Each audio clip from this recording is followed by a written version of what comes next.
हाय दोस्तों, स्वागत है आप सबका मेरे चैनल में। दोस्तों, आज की इस वीडियो में हम आपको आम्रपाली की कहानी सुनाने जा रहे हैं। तो चलिए दोस्तों, वीडियो को स्टार्ट करते हैं। इतिहास के पन्नों को पलट कर देखें तो उसमें एक बेहद खूबसूरत नारी का जिक्र होता है।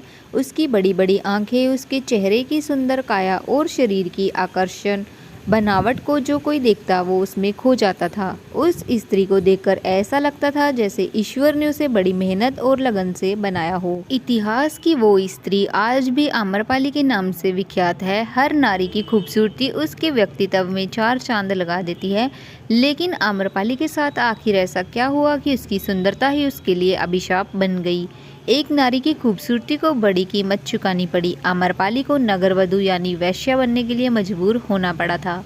वो स्त्री आम्रपाली कैसे कहलाई थी? आम्रपाली के असली माता पिता के बारे में कोई नहीं जानता है, लेकिन जिन्होंने उसका पालन पोषण किया था उन्हें वो एक आम के पेड़ के नीचे मिली थी, जिससे वो आम्रपाली कहलाई। आम्रपाली बचपन से ही बहुत खूबसूरत थी। उसकी काया बेहद आकर्षण थी। जो भी उसे देखता था वह अपनी नज़रें उस पर से नहीं हटा पाता था।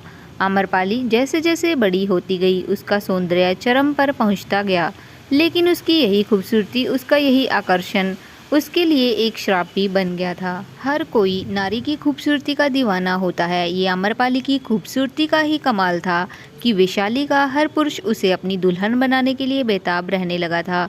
लोगों में आम्रपाली के लिए दीवानगी इस हद तक थी कि वो उसको पाने के लिए किसी भी हद तक जा सकते थे। लोगों की इस दीवानगी को देखकर उसके माता पिता घबरा गए थे, क्योंकि वो जानते थे कि आम्रपाली की शादी किसी एक से करा दी गई तो बाकी के लोग उनके दुश्मन बन जाएंगे और आम्रपाली को पाने के लिए वैशाली में खून खराबा भी हो सकता है। इसी समस्या का हल खोजने के लिए एक दिन वैशाली में सभा आयोजित की गई। इस सभा में मौजूद सभी पुरुष आम्रपाली से विवाह करना चाहते थे, जिससे कोई फैसला करना बेहद मुश्किल हो गया था। अंत में जो फैसला लिया गया उसकी कल्पना आम्रपाली ने सपने में भी नहीं की थी।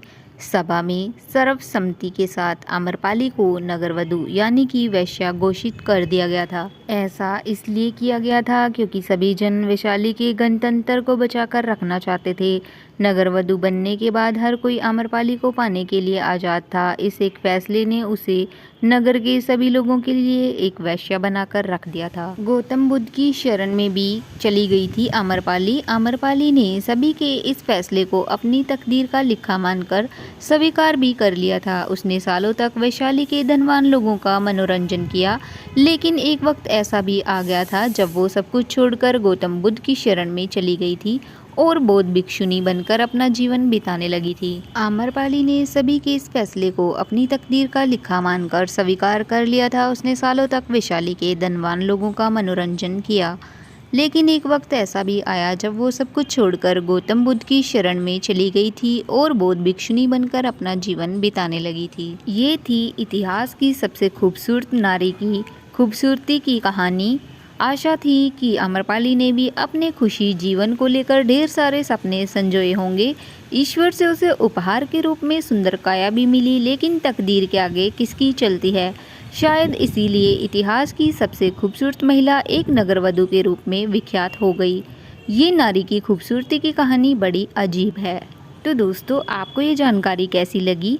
अगर आप आगे भी ऐसी ही वीडियो और देखना चाहते हैं तो प्लीज़ चैनल को सब्सक्राइब कर लीजिए, बेल आइकन को प्रेस कर दीजिए, वीडियो को लाइक शेयर करना मत भूलिए। तो चलिए दोस्तों, मिलते हैं नेक्स्ट वीडियो में किसी और अन्य टॉपिक के साथ। तब तक के लिए बाय बाय।